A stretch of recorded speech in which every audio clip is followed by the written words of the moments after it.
Hello, hello. This is Newbies to Movies, a podcast where we like to talk about new movies. I'm Tyler. I'm Justin. And this week we are doing coming of age films. One of my favorite genres, just because they're kind of specific, but you also get to see the growth in a person from the beginning to end. Very evidence, and that's the whole point of the movie. And there's different types. There's comedy ones. There's some very serious ones. But I thought it'd be fun to do. It's this week is kind of coming of age, but also antics thrown in, because both the movies that we do, which are Dazed and Confused and Risky Business, have a lot of antics going on, a lot of different types of school, and they're both kind of set in high school. So what do you think of coming age films, Justin? Yeah, I kind of coming into this week, I haven't seen as many as I thought I have. Obviously, you have the big ones like these two. I know another big one's like Ferris Bueller's Day Off, which I'm sure we'll get into in the draft, but they're always really fun, especially I remember being in high school and you kind of get to compare it to that and kind of what that's like. Even some of them are even earlier than that. I think of things like Boyhood, which is a little more serious. Yeah. But it's always really cool to kind of compare how other people are going through life and learning how to do all these things, especially like we talked about with all the antics involved as well, and that stuff going on. Yeah. Yeah. I think that's a good point. The really great ones do a really good character depth of each person too. All the ones that don't really hit for me kind of don't go as far as depth into the characters around them. And then sometimes they have really iconic side characters where they aren't even the part of the movie, but they're side. I think of Ferris Bueller's Day Off, his buddy, and then also Breakfast Club, the bad guy, and then Dazed and Confused with Matthew McConaughey is another very iconic role where he's a very side character. But cool. So we'll also start off with something that you want to shout out for the week. You want to go, Justin? Yeah. So I finally got around to watching Gen V. I might have talked about it a couple of weeks ago, but I finished it. It felt like the season was kind of I don't know, I hate to call it mid, but it just felt like it was just a precursor to The Boys, kind of getting everybody in the right spot for Boys season 5, which was fine. There just wasn't a whole lot to the depth in the season. It was really just clearly setting up everything for Boys season 5, which I'm excited for. I'm also excited that they're not going to drag out The Boys for money. They're like, yeah, this is our story and this is how we're going to end it. A lot of times we see, as of late, these shows will go 10, 12 seasons, and by the end of it, you're just kind of done with it. So it's good that they're wrapping up the story. Yeah. I heard it kind of plays in part with the last season of The Boys, but I haven't finished the Gen V season 2. Okay. So I still got 3 episodes left. Got to get through it. Something, I don't even know if I want to call it a shout out, but something I saw. So we're recording this well in advance, but this weekend when we're recording, Wuthering Heights came out, and it's probably the biggest movie that came out this weekend. This movie, you know what? I like romance films, and I think they're pretty cool and stuff, but this movie was just not for me. There was just too much in this movie that I think took out of the romance story of it all. And people from the book said that it only hits on 40% of the book, at least the reviews I read, and I was like, okay, interesting. But the same director did Saltburn, and that makes complete sense because this movie is just as weird as Saltburn, in my opinion. There's just a lot of tongue, just a lot of just a lot of action into it. There's some scenes where it's supposed to be really dramatizing what's happening, and then something happens to where it just takes out of the film for me. And I'm just, the person I was watching with, we looked at each other and we started laughing because, and then 10 minutes later in the movie, people are crying and weeping. And I just didn't think the movie was that sad. It was shocked me that people were weeping that bad, but not a movie for me, but yeah, it's one of the more popular movies this weekend. That kind of sucks too, because I know a lot of people who read the book really wanted that to hit, and yeah, that's what I'm hearing is the general consensus is it was not that great. Yeah, it's crazy because acting's great actually. Jacob Elordi and Margot Robbie, I think they're really good actors, and I think they were pretty good. The cinematography is really cool, and the soundtrack is really good because the soundtrack is made by Charlie XCX, and I thought it was really great music. But the plot is a 1 out of 10 for me. Yeah. There's just so much, and the characters too, other than the main two, the rest of them are just, but yeah. Something else I'll say, because when this episode does come out, Scream 7 will be out. That's why I'm wearing the Scream shirt. If you can't see, or if you're just listening, I can't wait for it. The new trailer that came out, it looks pretty sick. I love the Scream franchise. I think they're all like campy horror where it's not actually like really terrifying, but rather just plays on like making fun of the horror genre, which I kind of like about it. So Yeah, I wish you were here to go with Mad because it seems like I might get dragged along. It's just not my kind of movie. I know we've been over this, but I think I'm going to have to go see it. Yeah, you may just be forced to go watch it. But cool. Yeah, so we'll actually start this. We haven't done this in a while. We'll do the movie grid as well before we get into the movies. Let me share it up. We haven't done this in a while, and then I've been doing it like every other day pretty much, and some of them are so hard, but this one actually doesn't look that bad. Actually, All somebody right, that we literally did like 2 weeks ago, Amy Adams. Arrival. Amy Adams with Oscar-nominated film. Yep. Or did you want to do it for one-word title? Yeah, that's true. Yeah, do it for a one-word title, and then, yeah, Amy Adams, one-word title, Arrival. And then for her Oscar-nominated, what was the other one we watched? Didn't that get nominated for something? Yeah, The Master. The Master. Bang. Yeah, that was good. People probably put Arrival for Oscar-nominated. So then we have Amy Adams and released from 2010 to 2026. It might be higher, but we can just go with Man of Steel. Yeah. Man of Steel. There's a bunch. I mean, let's do. Yeah. Am I spelling it right? No, I think you are. Oh, Eternal. TUR. Yeah. Bang. Bang. 8.7. That's crazy. Matt Damon. I mean, and then for Oscar-nominated film for Matt Damon. I mean, can go Good Will Hunting. I mean, that's probably gonna be a high one. Was Air nominated? I liked Air, but I don't know if the Academy did. It was straight to streaming. Yeah. Let's just go with the highest. Good Will Hunting. He's been in so much though. Was it? Because I don't think Interstellar was nominated really either. Really? Yeah, we'll do. And then you can go Air here. Actually, 38's not bad. Maybe Interstellar did get nominated. Yeah. Air. And then you could go Interstellar here, but I think a lot of people would take that. You got The Martian. You got so much. Dude, what if we did like, isn't he in Thor Ragnarok? I think you can do We Bought a Zoo. Yeah, do Thor Ragnarok. I wonder if it's going to. What if it doesn't catch and we get screwed? Let's go. Let's go. He played Loki for like 5 minutes in a play. Mahershala Ali. Let's do it. Let's do it. Tyler, your favorite movie? The Green Book for Oscar nominated, I guess. That's a high percentage one out of all of them. Moonlight is another one. Dude, what was he in? I wish I could say Blade. Yeah, I know. They've just been hinting at it with us. I don't think he's doing it anymore anyways. I think they dropped it after Sinners basically took everything. We'll do Moonlight for one-word title. Okay. Because that's just what's coming. I haven't seen that yet, but I did see that on the coming of age stories too. Oh, I guess I just didn't submit. Oh. 2010 to 2026. Dang, the highest. That's a really big time zone. I didn't really mention it earlier, but 2010 to 2026, that's a long time. Man. Mahershala Ali, like he's really good, but he hasn't been in like a... Yeah, like Green Book's probably his biggest. Yeah, I feel like he hasn't done a bunch like the past couple of years. I'm trying to think. Mahershala Ali. I feel like that's just something probably really obvious. Oh, you know what he was in lately? I mean, this is like last year. It was the Jurassic Park thing. Their spin-off. Yeah, he was. I saw that too. When you said he hasn't been in anything as of late, I was like, I was saying that until that came out. I don't remember what it was called. Was it Rebirth? No, I think so. That's Jurassic World. I think they called it Jurassic World. Did they? It was Jurassic World something. That was. Hell yeah. All right, we got them all right. Let's go. That was pretty good. Yeah. Somehow Jurassic World was less than Moonlight.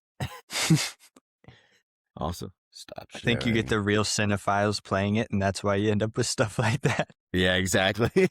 They're like, oh yeah, Moonlight. All right, awesome. So yeah, the movies that we did this week were Dazed and Confused and Risky Business. Do you want to start off Justin to do Dazed and Confused first? Yeah, I'd like to. So coming into this, I really love the movie Almost Famous, which I'm sure we'll talk about later as well. And everybody who I told I liked that movie, they were like, you have to watch Dazed and Confused because you're going to love it just as much. I unfortunately didn't love it just as much, and I'll kind of get into why. But following the plot of kind of a young group of rowdy teenagers in high school, it's their last day of school and their graduating class is, just kind of partying it up that day.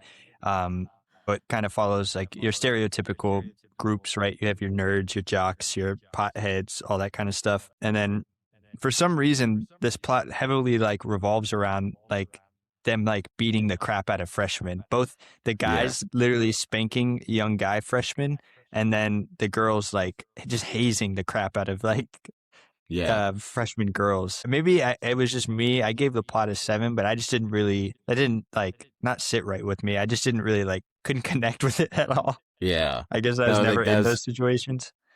Yeah, it was definitely gave like 70s vibes of like, I'm sure that's what actually happened in the 70s. Like, because it was like 8th grade to freshman year, small town. I'm sure they had like their rituals to get in and all that. But like, it turned into like what like seemed like an innocent thing of like, oh, you just like spank them a little bit, I guess, for the guys, to like Ben Affleck's character straight up like wanting to kill them.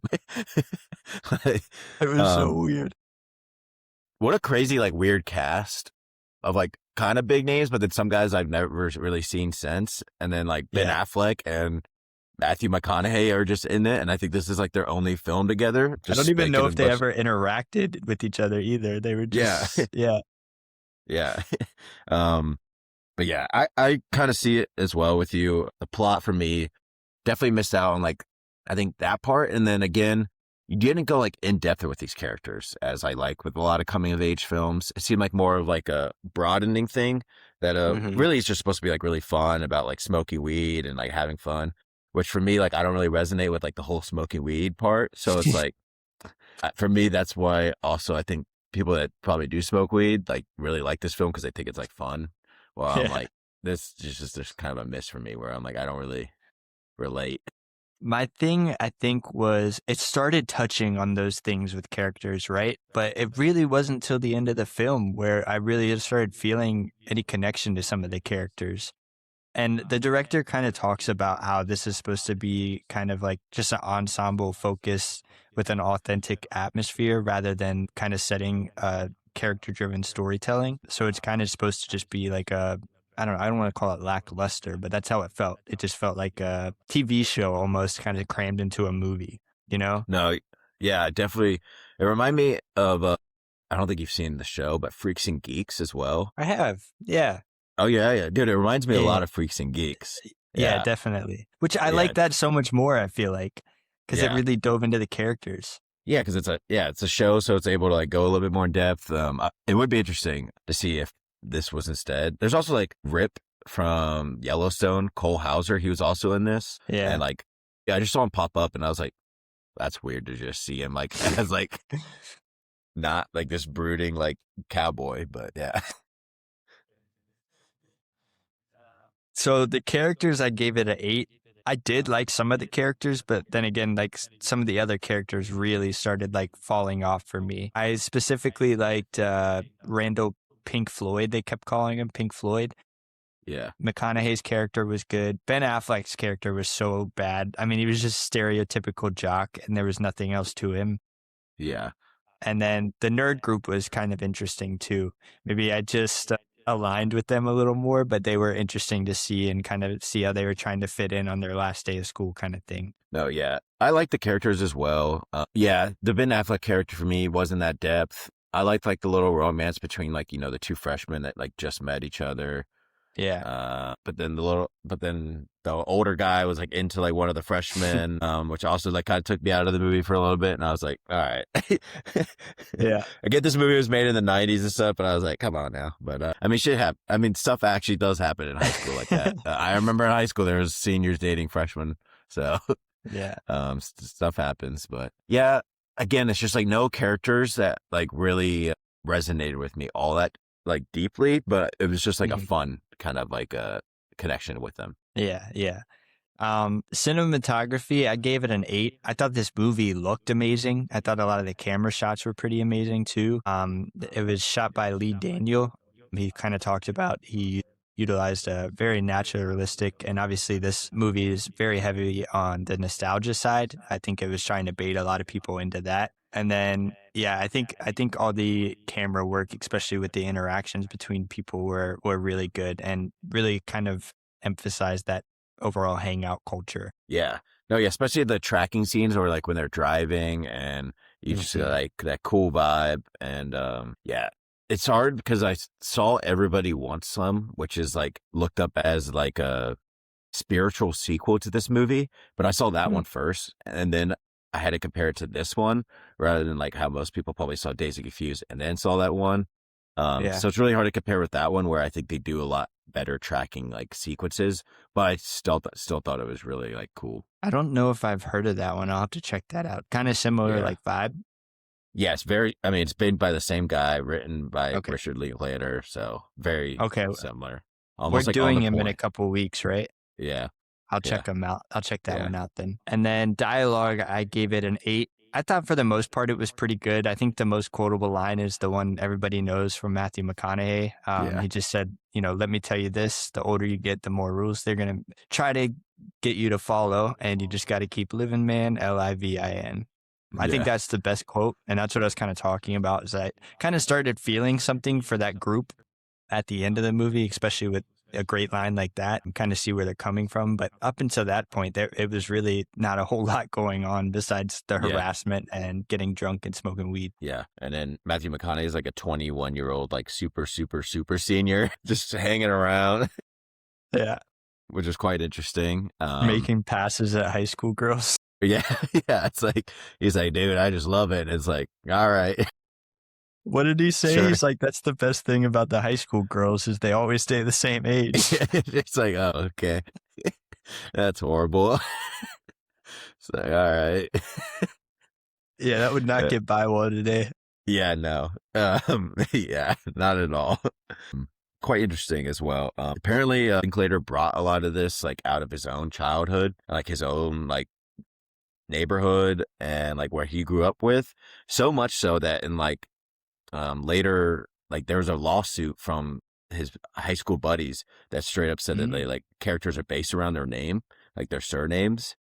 Wow. The lawsuit ended up getting like dissolved and all this stuff, but I thought that was quite interesting that like he brought so much back from his life that like stuff got brought up. Yeah. And then set design, I gave this a 10. I think it really kind of crushed this whole 70s vibe.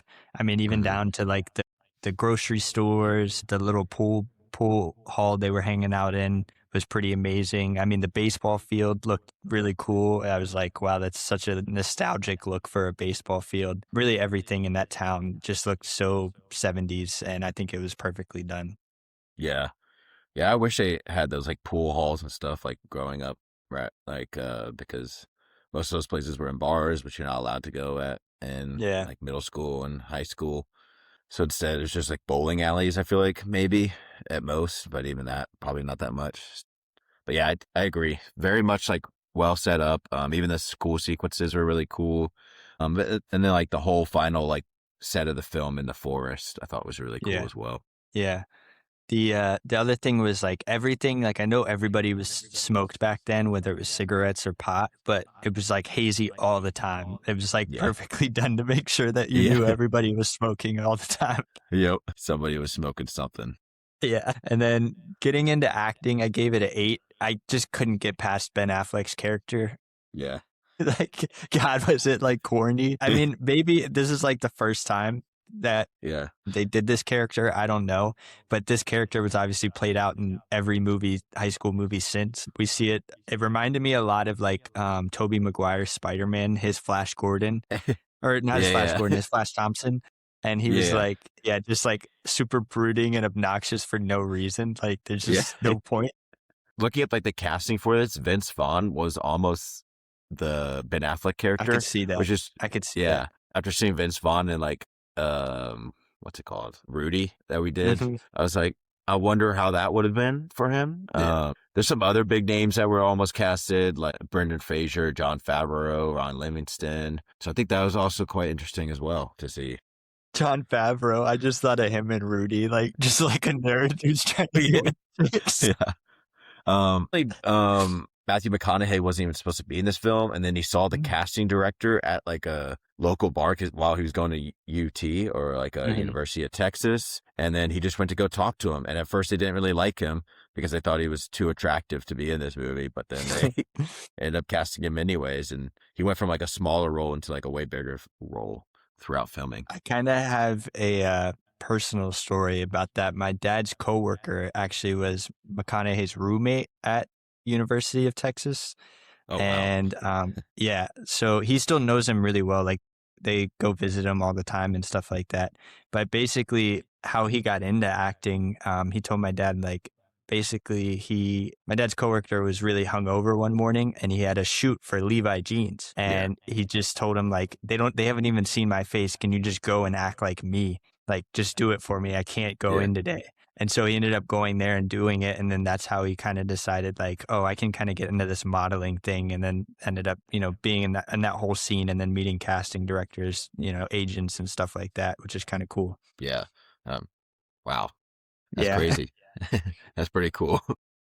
Yeah. And then for directing, I gave it a 9. I thought the directing was pretty well done. I mean, after like listening, I read a little bit about him, talking about how this wasn't supposed to be like a plot driven movie. It's kind of just more like a nostalgic, feel good story kind of thing, to kind of reminisce for a lot of people about their times. I mean, I know the one, Randall Park kind of said, like, I don't want these to be the best years of my life, but unfortunately it probably is for a lot of people. And so it's kind of nostalgic for them to live in that. And I think he did a good job at doing that. The storytelling with the characters, I wish was a little better, but overall, I think it really encapsulated that time period. Yeah. No, I agree. I really like his directing style. Yeah, we are going to do him in a couple weeks just because I think he is really interesting. He's got like 5 Academy Award nominations as well. I think he's done like the Before trilogy. This Dazed and Confused is right before he just starts like this lifelong like relationship with Ethan Hawke, and Ethan Hawke is like in almost all of his movies. Wow. After this movie. So, but he's a really interesting director from Texas, and that's why I think it's even more interesting that he sets a lot of his movies in Texas. Okay. Yeah, soundtrack's an easy one for me. I gave it a 10. Pretty much every single hit from the 70s, including like Aerosmith, Alice Cooper, Kiss, Led Zeppelin. It was pretty great. The timing for when the music came in, that's another big thing a lot of people don't talk about, I feel like, most of the time. It always came in at the perfect time. Great soundtrack and great design of where to put it in the movie. Yeah, dude, the soundtrack is such a shout out for this. I mean, when your soundtrack just goes like 3 times platinum itself, it's probably pretty unique and pretty good. Yeah. It's just insane listening to it. And then for theme, I gave it a 7. I really did like some of the themes in this, but like we kind of talked about, it just felt like they weren't finished through. They weren't drawn out enough. Obviously we had like teenage rebellion with Randall. He was kind of rebelling against his football staff and how they didn't want them out partying all the time. And then kind of just the pursuit of identity. I started to feel it with characters, right? They're leaving this big milestone in their life of graduation. And I wanted to see more of them trying to come to terms with that. Kind of like we saw in, what's the one that we just watched on the rom-coms episode? The Big Sick, or? No, the other one. Say Anything. Say Anything. We kind of see that those themes come through of them trying to find identity in themselves after being told their whole life of what to do. And I felt like I started to grab onto that with some of these characters, and then it just kind of fell flat. Yeah. I think a bigger reason, or like why though, is because it's only set between like 2 days. Yeah. And most people are not going to have like this life-changing like thematic part of their life changed and within those 2 days, which is kind of more realistic than like what a lot of movies do, where it's like one day and like the person is just like a doomed person all of a sudden. So I can kind of like the realistic part of that, but also like it's a movie at the end of the day, so like it would also like to be cool to see some resolution. Yeah, I feel like we did with Mitch Kramer's character. Yeah. He was kind of like the one who changed the most throughout the movie. Mm-hmm. Yeah, I think so too. And then for editing, I gave it an 8. It really did well at focusing on capturing like the authenticity of it. I'd like to know probably how many scenes were kind of improvised in this movie because it felt all the dialogue between people and the editing and how it was done felt really realistic. I didn't feel like anything felt forced. And then, yeah, obviously, rather than like a plot driven narrative, it was just kind of authentic stuff, which was kind of cool. Yeah. It just felt very just natural and like real like conversations that they were having rather than like forced, which is always like a good sign of like a good writer. Yeah. Yeah. Overall, I gave the movie an 8.3 out of 10 or an 83. Really carried by the soundtrack and set design. I'd like to see a sequel or something too. I mean, obviously it's way too late for that, but something just give me a little more character development between these guys because it was a fun interaction and fun to see. Yeah. I gave it a 7.9 out of 10 or 79 out of 100. I like this movie, but again, it's just when I saw the other one, Everybody Wants Some, before this, it's too easy to compare because it's just so similar. And I like the other one because I like the characters a little bit better. And I think it's a little bit more fun somehow because it's like a college theme one. Okay. So like a little bit more unruly. And then it's like more focused instead of like on the weed. It's more focused on like the drinking and partying, which like Hmm. I thought was a little bit more fun to watch rather than just like the weed and smoky part of it, you know? Yeah. But awesome. Cool. I know that was like a big movie for you to finally notch off your list. Yeah. I've been wanting to see that one for a while and kind of Yeah. disappointed, not going to lie, but Yeah, I mean that's what happens when you come in with like super high expectations. yeah, I did have them. Um People led me yeah, up. yeah. Um okay, so the movie that I'm doing this week is Risky Business, a film starring none other than himself, Tom Cruise, one of the biggest actors in the world. But this is like right when he's coming up. So like one of his earliest films, which was really interesting to see like what he had in him for like how young he was still at this time. And then the director for this has only done like 3 movies, like in Hmm. total. This movie like killed it too. Like not budget was 6 million, made 64 million. And I don't know, he just didn't really do any movies after this. It's kind of weird. Most directors would like take this opportunity and like probably just go all in. Yeah. But cool. So the movie starts with like the character himself. So Joel I mean, his parents are going away for like a week or two. What this feels like a month in Yeah. the film, It but does. I think it's only like based on like for like 2 weeks or like a trip. And then it kind of just follows him like making really bad decisions while he has the home to himself, where he like has a lady of the night over and then she has to owe him money. So then he does something and then like he sees his life falling apart. So then he just like goes all in and then one night just like gets $8,000 and then 2 days later comes back and then all of his stuff is gone and then has to buy it all back from an actual like real pimp because he was trying to take his business. I gave the plot for this a 7 out of 10. I thought it was really easy to follow, but coming into this film, I wouldn't say it was my expectations, but I just heard so much hype about it. It was just like, Yeah. dude, this is like one of the best movies, the best coming of age films of all time, like, and all this stuff. And for me, it just didn't hit on me like to be that special of a story to really stand out to me. Thought it was easy to follow. Nothing part about this was like super unique for me. I expected Yeah. it if you're going to say it's like one of the best. Nothing stood out to me either. I thought it was interesting how it was paced. Because I mean, like 30 minutes into it, there's no way I would have called him being a pimp. Like Yeah. he was just like a horny teenager, really trying to Yeah. like come to terms with kind of what it means to have sex with a woman. And yeah, he just couldn't. And then before you know it, he's a pimp, which I get. It was kind of the domino effect that just kept falling and falling and Yeah. falling. And then finally it turned into this big thing and he realized he was in way over his head. But yeah, it was interesting. I wasn't expecting that, not at all. Yeah. Yeah. I also read like people were like hating on Joel or like being like, oh, he's such an idiot throughout the film. I'm like, yeah, but he's also like just a hormonal teen that like Yeah. clearly has not like been with a woman before and then like is finally, and she's literally that's her job. She's a professional. Like, of course he gets a little obsessed and like pretty much does what he wants throughout the movie. I think the movie starts off with like one of the most iconic scenes with him like in his underwear and then like Yeah. the dress shirt and all that. And I was like, oh, and then like, I don't know what I expected from that scene, but it literally meant nothing. Like, and I was like, oh, okay. Yeah. The characters I gave a 7 out of 10, where I think Lana and Joel were like the only ones that semi went in depth, and then everybody else was just like his buddies and then like her coworkers. and then like the real pimp, Joe Pataloni, and Yeah. that's about it. Yeah. Yeah. Even then, like, I didn't get that much out of her. Like, I understand, like, she was trying to run away from her pimp, but Yeah. it just felt like she was playing him the whole time as well, and I couldn't really tell. Yeah. I think Joel, there were like some deeper parts about him where like he really wanted to like go to college and all that, but he thought he failed it all. Like he kept dreaming about like failing and all that kind of stuff. But then like by the end of the movie, he actually like does fine and then he gets into it. But then I think he We know also why like, he gets in. yeah. And then you could tell that he just like is trying to like make his parents proud of him, but like he feel like he always needs to prove his parents like to feel worthy and all that. And then like he does all this and then he finally gets it all like his house fixed and then she's like, oh, it's cracked. Like the little egg thingy is cracked. And then the dad's just like, I don't know, the dad kind of seems tired of her crap. I don't know if you picked up on that, but I was like, I did. wait a second.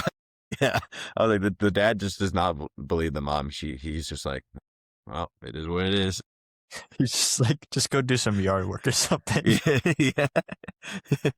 But yeah, I thought Joel or himself was like kind of like a fun character and also fun to see like, you know, Tom Cruise kind of in this role being like and I could see what people saw in him and like why he became such a big deal after this and then like went to do Top Gun and all these different kinds of movies. Yeah. Cinematography, I gave it. If you're Porsche is sitting on a rackety little pier, I'm hustling to get off and try to push that thing back up the hill. You're just kind of like tiptoeing on it. Yeah. Well, because he was also like wasted, so he was just like. That's true.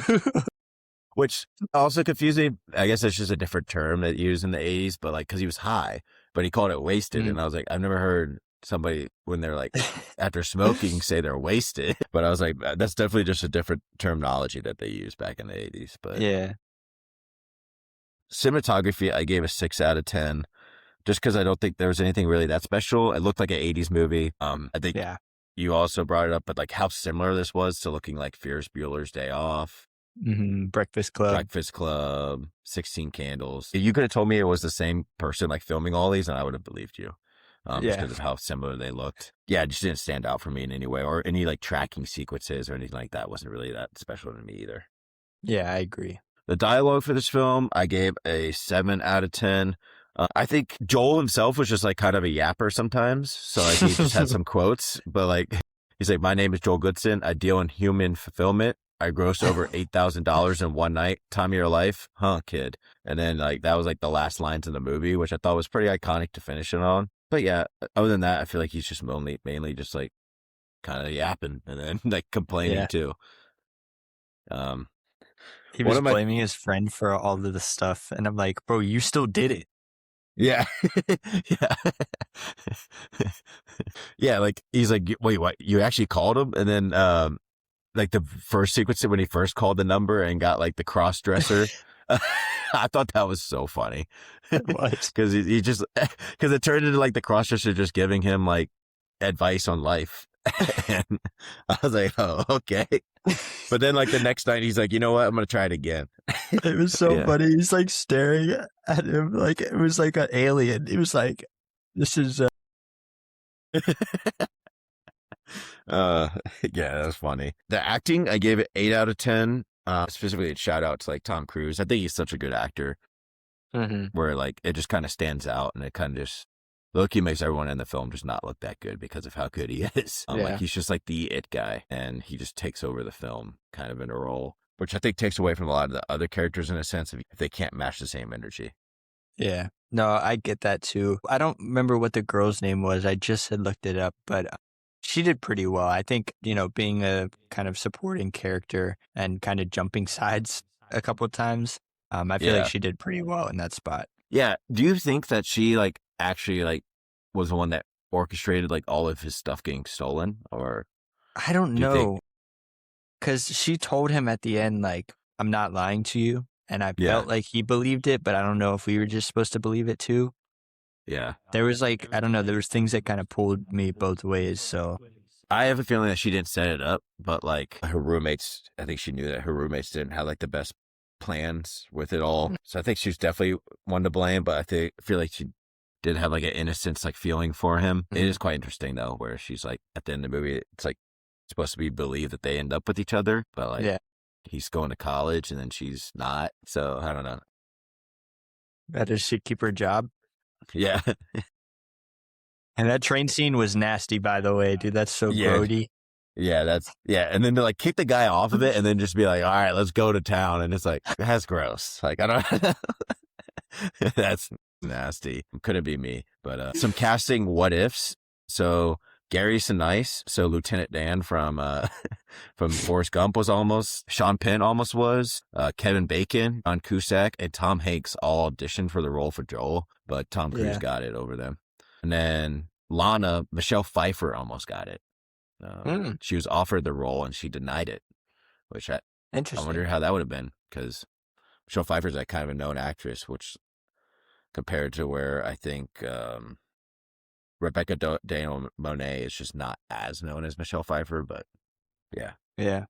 Sound effects, I gave it 8 out of 10. I will say something about these 80s films is they were just using like some of the best music at the time. Like some of the more generational music, and they're like, oh, let's just put this in our movies. And it's like, now it's just like kind of, memorable because they just had so much good to pick from. It was, pretty much all of them are really good at using very of the time big music, which I guess they still do in movies today, but I guess with how intense licensing and fees have gotten, it's kind of harder to just use anything that you want. Yeah. I mean, it uses like Prince songs, Journey songs, Phil Collins, Bob Seger, and then also Bruce Springsteen, The Police. Like, just insane. Like, I wish movies today's would like still use that kind of music. I don't know why they can't. I think it's so fun to use that kind of music because, like, I don't know, classic rock just isn't as big today as it used to be. So why not just bring it back and, just put it into movies? Set design, gave it a 6 out of 10. I mean, this felt like, I don't know, I couldn't find, I think they filmed it like in Chicago. This seems very Chicago-esque area, like right outside. Very rich neighborhood, obviously, but like that's about it. Yeah. Again, Ferris Bueller's Day Off, but just without like the actual like city parts to it. Yeah, I think Ferris Bueller's Day Off did better in the set design department for sure. Oh yeah. Directing, I gave it a 6 out of 10 because I think his biggest points in it was there's just nothing that like I'll probably walk away tomorrow not really thinking about this film, and I don't really know what theme he was going off of. Some people would say like capitalism and all this different type of stuff, and I'm like, I think you're really digging deep to get those kind of themes out of this movie. Yeah, because it like in the beginning, it was nothing about him being like a future businessman. And then by the middle, it was like, that's all it was about. It was like him becoming whatever the class was, young enterprisers or whatever. And I was like, why is this such a big plot point? It was never anything in the beginning. Yeah, exactly. Yeah. And then it makes you like think that he's going to walk away from this being like, oh yeah, I'm going to be a businessman. Quite interesting. And then he ended up doing like really nothing after this. So I thought that was like quite unique to like not be able to compare it to really anything. Editing, I gave it a 7 out of 10. I don't think this movie was slow by any means. I mean, it's like an hour and 40 minutes. So pretty like shorter movie compared to what we usually watch, which is usually over 2 hours. And I thought it was decently well done. But yeah, anything to say about that? Yeah, I didn't have much on the editing. I mean, the only thing like I kind of got into earlier is just kind of the way the story was told. It felt like the beginning kind of dragged, and then all of a sudden in the middle, these huge plot points come up, and then it gets wrapped up really fast. So if I could say anything, it's edit out some of the filler in the beginning, I guess, and kind of spread out the middle. But yeah, or maybe like extend like the night that they like the big night where he makes all the money, like, and actually like have parts in that are actually intriguing and like kind of more fun rather than just like them going through it, What, you didn't like the Princeton admissions guy getting some? And then them going to a train and then lastly, theme, I got a 7 out of 10. Again, you're digging deep for some of these themes, I feel like. Same with Dazed and Confused, where I feel like there was good opportunity, but like just missed out on like something a little bit deeper, in my opinion, of like something that I really like about coming of age films, which is like growth and development of somebody. You could see that from the beginning to the end, because I don't really see it from the beginning to the end, even though there's a lot that happens where you could kind of guess that he grew, but I just didn't see it from beginning to end. You could have so easily made him like, I mean, he was kind of like a snobby rich kid, and you could have so easily made her resent him because of that Yeah. and turned that into a whole plot point about her realizing that there's more to him than meets the eye kind of thing. You could have so Yeah. easily done something like that, and it's just like, it's like a low hanging fruit. I feel like Yeah. anybody could write that. It's just, yeah, it's if you want to go about doing it. Yeah, exactly. Overall, I gave it a 6.9 out of 10 or 69 out of 100. I feel like, yeah, it's a middle place movie for me. I enjoyed it. Probably won't revisit it though. One of those kind of movies for me. Gave it a 6.9, one of the horniest movies we watched on the show. Nice job. I gave it you know what? I gave it a 6.9 as well. Just for the level of horny. I originally had 68 and I was like, nah, I gotta give it 69. I was like, I saw Wuthering Heights yesterday. I saw this today. I was like, all right. Like, this just kind of fits what's going on right now for the last 2 days of like movies I've been watching. I'm clipping that for TikTok. But cool, yeah. So that wraps up like the 2 movies that we did this week of coming to age films, but both of them really involving a lot of antics, different things going on. Now, what we're going to get into is a coming of age draft. Now, this is just like the main genre piece of coming to age. And the categories are going to be Oscar nominated, box office, over 100 million, drama, comedy, iconic characters, and wild card. So a 6-team draft, snake style like we usually do. I actually had some issues finding movies for this. And maybe it's just because I was rushing before the show started. But if you see anything that you don't think fits, let me know. Because I have some interesting ones, I think. You really like borderline with some of these genres and stuff that we do. Yeah, I like rage baiting everybody. Yeah. Cool. I'll do the wheel real quick. The Wheel of Doom. Dang, the wheel is like starting to like me a little bit more. So I got the first pick, and then you got the second pick. Cool. All right. So my first pick, I feel like this is like such a smaller pool to pick from for me, which is iconic characters. Mm-hmm. And I'm going to go with Ferris Bueller. Yeah, that's a good one. From Ferris Bueller's Day Off. Probably one of the most most iconic characters from really any coming of age film, where he just like takes a day off and then just is talking through the fourth wall to the screen the whole time. And a lot of people think, what's the theory? Is it him or is his buddy that isn't actually real? Yeah, they think it's his buddy who's not actually real. Okay. Can't remember. Because he's kind of like the only level-headed one. Yeah. It's a dumb theory, in my opinion. Yeah. It's like, just watch the movie. It's not that like, serious. It's not, yeah, it's not like Fight Club to where like there's a lot more evidence of like one of them not being real. Yeah, I mean, they literally, that was the end of the movie, but. Yeah. But then they try to compare it to this, but yeah. Cool. Ferris Bueller. Yeah, I didn't think your first pick would throw my whole draft, but all right, let me see here. I'm going to go box office over 100 million, and I'm going to take Dead Poets Society. Yeah, that's a good one. Yeah, I just recently watched this. Such a sad movie, such a good movie. Very iconic. I'd say that kind of fits into that 80s style film we were talking about. Like, has that same kind of grain in the film, same kind of like cinematography. Yeah, I love that movie. Robin Williams is so great in it. Such great storytelling, and yeah. I haven't seen it in so long. Like, I haven't seen it in probably like over 5 years, but I just remember it being so good.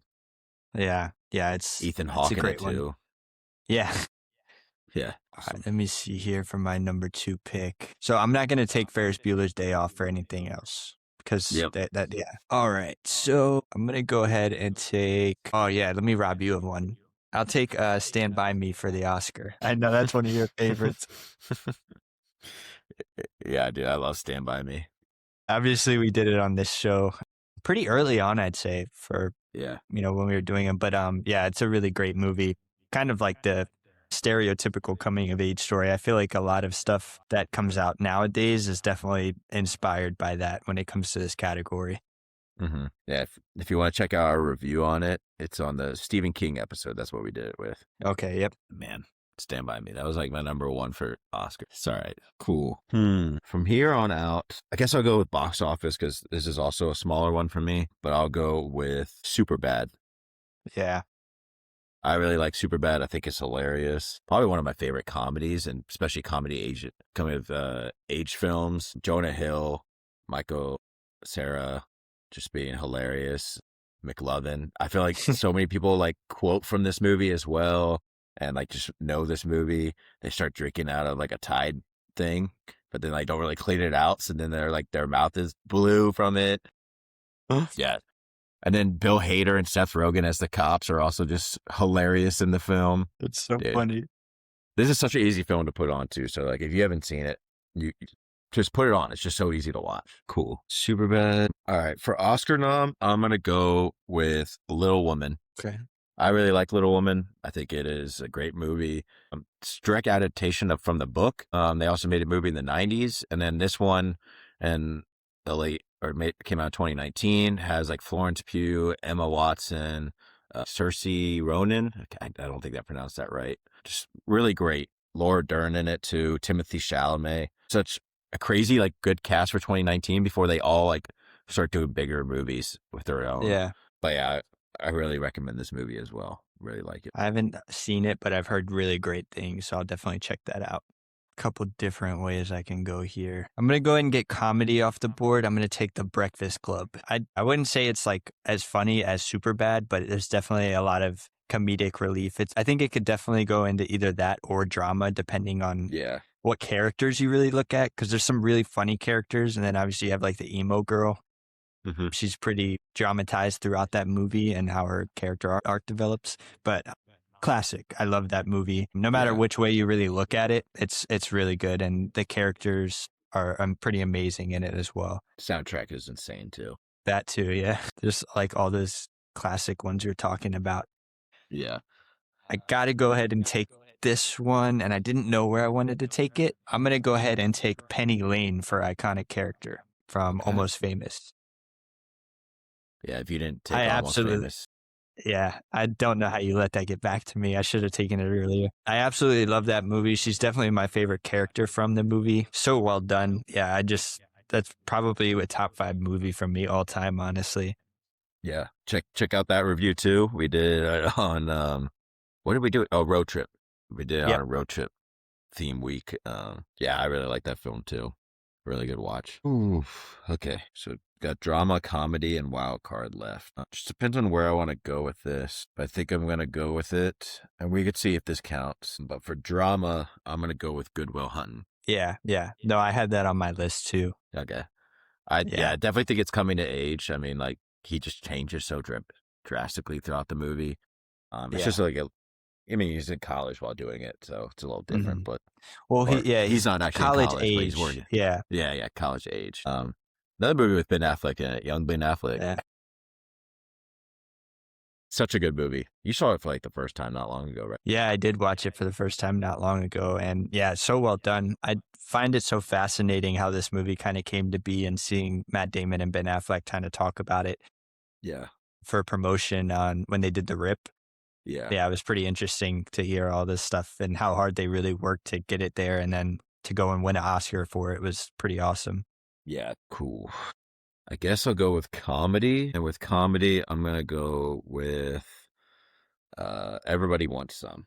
So I haven't seen it yet, but I'm definitely gonna check it out. It's the spiritual sequel to Dazed and Confused. I think I like it a little bit more, as like a little bit more college theme to it.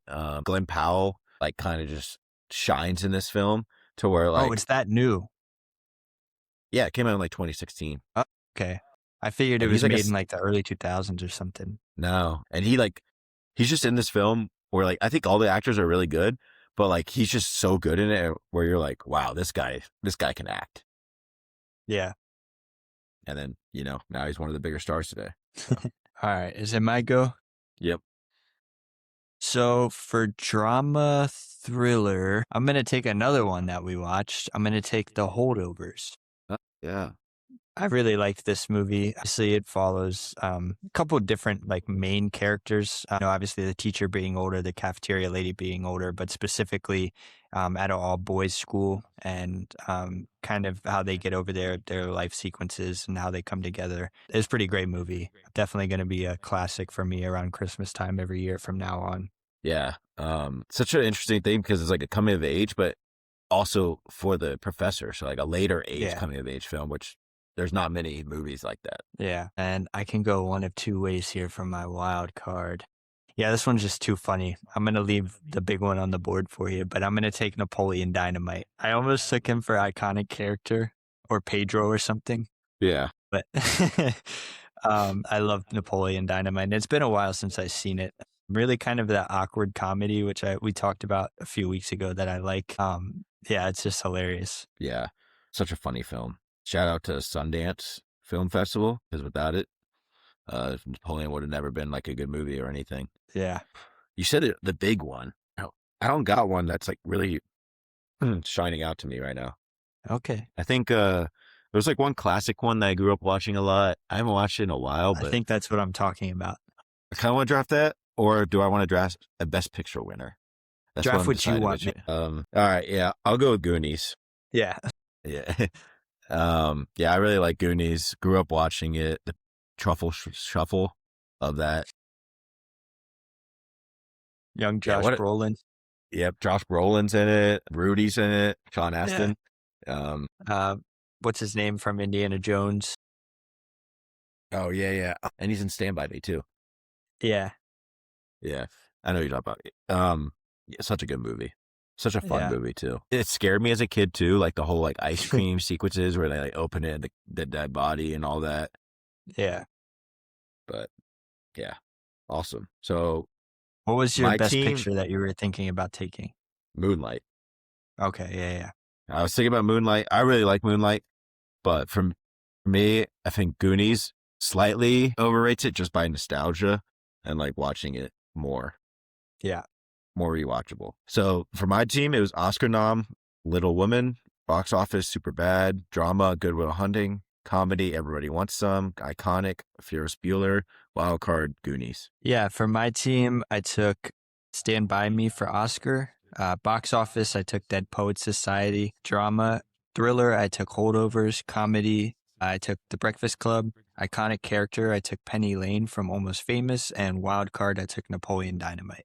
I got some, not many honorable mentions I'll list, but Oscar nom, Lady Bird, and Boyhood. Lady Bird also has Saoirse Ronan in it. Very serious drama-filled film. Also has Timothée Chalamet in it. Boyhood, film set over like such unique filming sequences because it was filmed over like 10 years of like you actually see these people grow up.